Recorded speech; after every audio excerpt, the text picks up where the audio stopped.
Andrea Baptiste, Democratic candidate for the PA State House in the 150th Legislative District. I'm running for this office because I'm concerned about our taxes. Pennsylvania has one of the most unique tax systems. Approximately 20% of workers earning low wages pay 12% of their income to local and state taxes, while the richest 1% only pay approximately 4% of their income for the same taxes.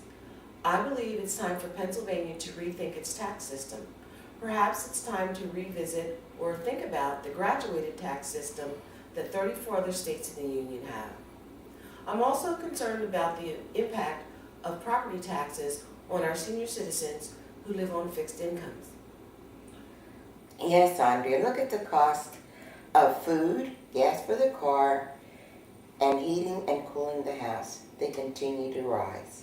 My brother and I live on a fixed income, and not only are we concerned about paying our bills today, we're concerned about paying our bills in the future with the cost continuing to rise, not to mention high real estate taxes. Yeah, Joni, I know how you feel. Shortly after my wife passed away, I became disabled, and I had to learn to live on a fixed income like you and your brother. And when property taxes tripled over the next 12 years, there was nothing left to do but sell the house and move into an apartment. And to top it off, investments I made from the sale of the house got cut in half when the economy turned sour.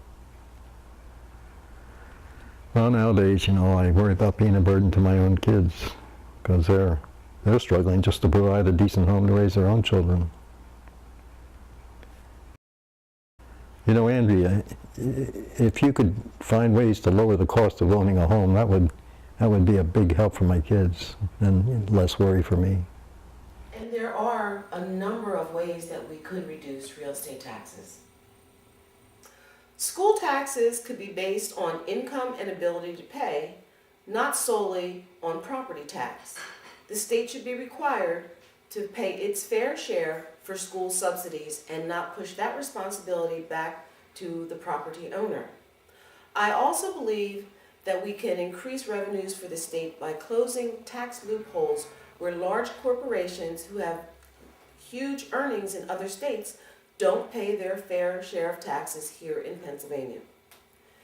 Now, the development of the natural gas industry is a positive for the state, but we must ensure that we put in place reasonable extraction taxes to avoid windfall profits for the gas companies doing the extracting. And finally, it's time for Pennsylvania to end its distinction of being the only state in the Union that doesn't tax smokeless tobacco. One of my goals and priorities in Harrisburg will be tax reform. I do hope that I can count on your vote on November 2nd.